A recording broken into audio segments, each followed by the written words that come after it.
Henri Mancini, enfin tout le jazz des années 60 dans cette musique, j'adore. Oui, c'est vrai qu'aujourd'hui, en plus, Alex, vous êtes là parce que l'actualité musique, c'est un peu l'actualité ciné avec la sortie sur les écrans du numéro 2 des Indestructibles. Absolument. La suite. Oui. Tellement drôle. Maman a un travail, papa garde les enfants à la maison. Tellement drôle. Enfin, le premier était dingue. Oui. Et la musique est signée comme la majorité des Pixar en ce moment. Giacchino, Michael ou Michael Giacchino. Voilà. From New Jersey. Exactement. Et voilà un garçon qui a 51 ans, qui est un garçon adorable. On a eu la chance de le rencontrer. Il est tellement gentil. En fait, c'est le fils de John Williams. Vous voyez, John Williams, Star Wars. Non, mais dans la lignée. Ah oui. Voilà, c'est-à-dire que... non, mais ça le fils spirituel. Le fils spirituel. John Williams se reproduit, ne nous prévient pas. Mais c'est un gars qui maîtrise l'orchestration, qui maîtrise tout, qui a commencé en faisant des séries télé.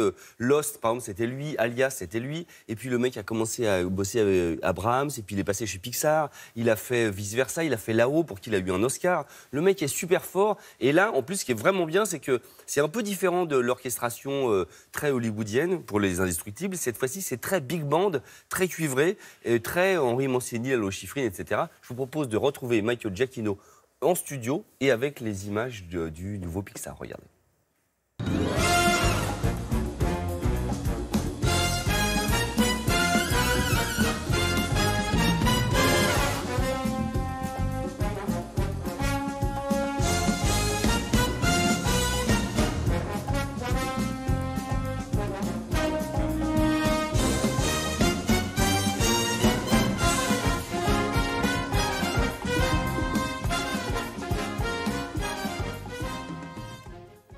Qu'est-ce que c'est bien! Oui, c'est trop bien. Et le film est top et la musique est vraiment top. Giacchino, c'est vraiment le patron. Pour vous dire, sur l'avant-dernier Star Wars, c'est lui qui a pris le thème de John Williams. Vous allez voir après dans cette chronique qui va durer 1h30, je vous rappelle, et vous pouvez rentrer chez vous parce qu'il n'y aura pas autre chose. Bon, alors, Giacchino, donc je voulais... Ouais, on reste jusqu'à 13h. Oui.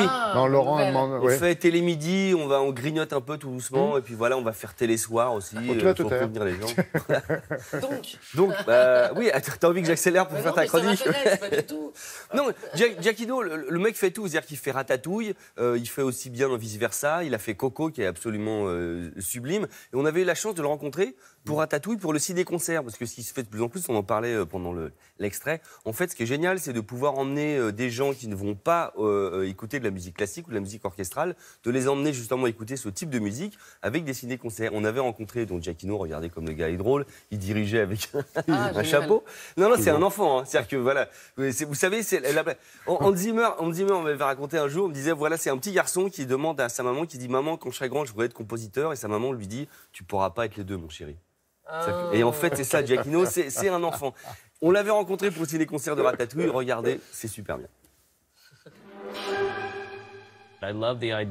J'adore cette idée de traduire des émotions ou de représenter des personnages avec des instruments comme le cor ou les hautbois.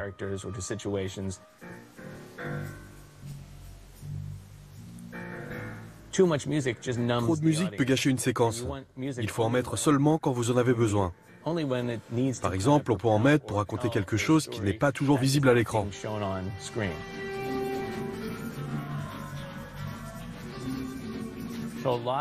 Mais le plus gros de mon travail, c'est de savoir bien choisir les endroits dans le film où je vais caser la musique. C'est pas toujours facile à gérer car parfois le réalisateur veut de la musique partout.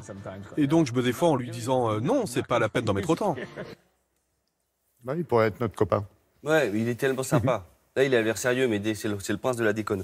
Et le gars est très fort parce que pendant qu'il fait aussi les Pixar, vous dites ah bon, il fait des films de dessin animé, machin, d'animation et tout. En fait, film d'animation. Film d'animation. C'est pas grave. J'ai merdé un peu. Non, pas encore. J'ai un peu savonné. D'accord, pas encore. Juste avant.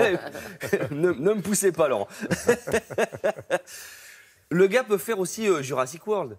Par exemple, c'est-à-dire qu'il peut faire Mission Impossible, il peut tout faire. Je vous ai proposé un petit... Je vous propose d'ailleurs, qu'est-ce que je raconte? N'importe quoi. Je vous propose un petit extrait de Jurassic World où vous allez voir que la musique, en même temps, doucerait des films d'animation. Je ne me suis pas chié cette fois-ci. Eh bien, il peut faire de la musique de gros blockbusters qui fait peur avec autant de maestria. J'ai du mal à parler, allons-y.